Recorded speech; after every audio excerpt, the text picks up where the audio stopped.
Now, it's not Groundhog Day anymore, but you'd be forgiven for thinking it was. Because when we turned on the news today, we were greeted with the same pathetic, insane headlines out of Washington, D.C. that we've been seeing for decades now. Republicans cave, Republican betrayal, secret Senate backroom deals, amnesty. Any moment now, we could learn the details of a bipartisan Senate deal that includes aid to Israel and Ukraine and concessions on security at the U.S.-Mexico border. We're starting to learn more about the bipartisan Senate deal on immigration. The measure is expected to come up for a vote this week. A $118 billion Senate agreement on the border and foreign aid. The bipartisan bill is aimed at tightening U.S. immigration and asylum laws. Senate Republican leader Mitch McConnell will work to sell the huge bipartisan border security and foreign aid package to a very skeptical conference. Now, we've heard it all so many times. If you're like me, you almost want to scream. Let's just stroll down memory lane a bit. Back in 2020, when Biden ran openly on an open borders agenda. What I would do as president is several more things, because things have changed. I would, in fact, make sure that we immediately surge to the border. All those people are seeking asylum. They deserve to be heard. That's who we are. We're a nation that says if you want to flee and you're fleeing oppression, you should come. Joe Biden told us exactly what he was going to do with the border. But most Republicans, besides Donald Trump, they were too craven to call it out. Back when Trump was in office, the same Republican lawmakers lecturing you now on how much they care about the border, time and time again blocked President Trump's request to fund the border wall. In 2013, when Senate Republicans colluded with far-left Democrats and Obama to try and sneak through their Gang of Eight amnesty plan and visa giveaway disguised as border security, does that sound familiar? And back in 2010, when Republicans largely abandoned Arizona Governor Jan Brewer and helped Democrats paint her as a racist bigot as she tried to single-handedly protect Arizona's wide-open border. How about 2006, when Lindsey Graham and John McCain teamed up with Democrats to try and pass a massive amnesty plan? Or back in 2001, when a new amnesty plan was one of George W. Bush's top year-one priorities. Of course, that was before 9/11 derailed those plans. And honestly, forgive me for saying this, this all goes as far back as President Reagan's so-called immigration reforms in the 1980s. By the way, he ended up apologizing for that one years later when the damage from that amnesty fiasco was already done. So what does this year's latest iteration of this same monster look like? Well, it looks like this.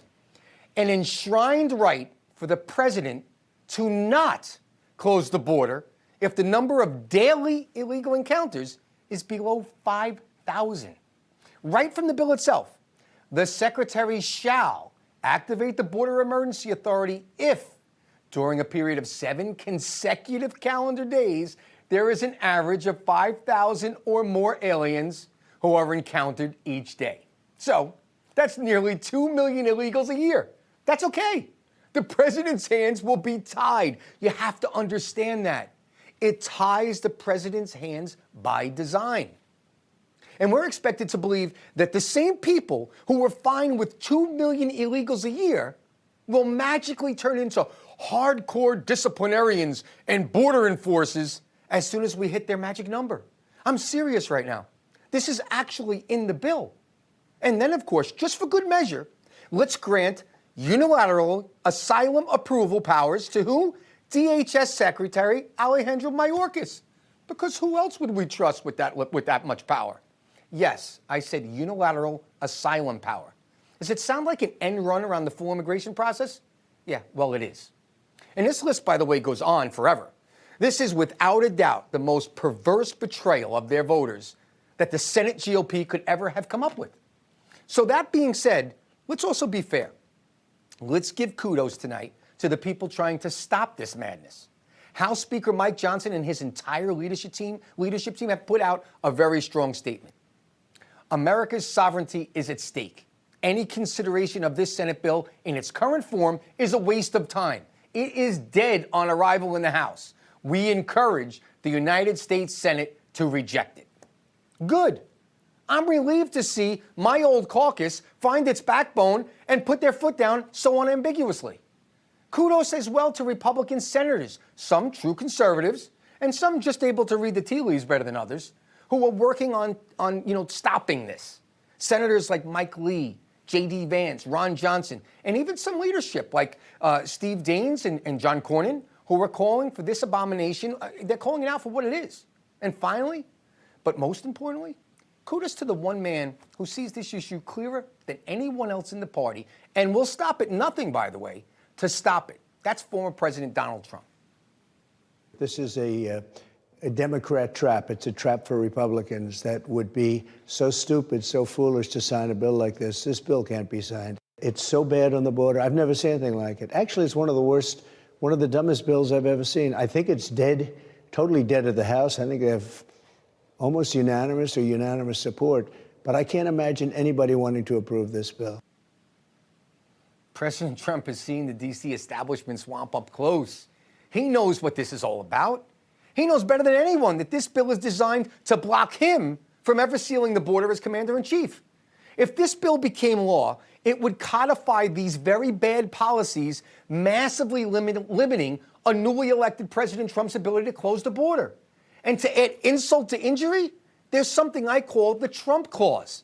This bill, believe it or not, I'm not making this up, includes a passage whereby all legal cases over the border law are to be sent to the D.C. Appeals Court. Let me quote, "Judicial review of any decision or action shall be governed only by the United States District Court for the District of Columbia, which shall have sole and original jurisdiction." Yes, in case you didn't already know, the D.C. Appeals Court is the most liberal in the entire country. So when they sue President Trump for closing the border in violation of this new ridiculous law, they would always be guaranteed a win in the court. So kudos, President Trump, for saying the truth and exposing this farce for what it is. Because the next phase of this debacle is to grant voting rights and welfare to these invaders. With a bill that puts Mayorkas in charge of asylum, he would just grant them all asylum, and then they're all well on their way to citizenship. No fuss, no muss. Lastly, I served with the author of this Senate bill. When James Lankford was in the House, I actually voted for him to be my class president. I consider him a friend and always thought of him as a smart, true conservative that loves his country.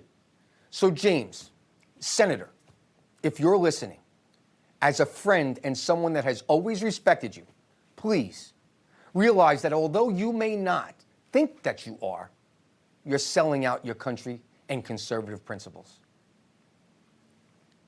This bill has a radical shift in how we're actually handling immigration, and I think people need to be able to see the whole thing. The alternatives are do nothing or to try to do as much as we can possibly get through this White House. This is not the border deal we need. And Senator, if you continue to try to force this into law, you deserve to lose a primary to a more conservative candidate that will put this country and its American citizens first.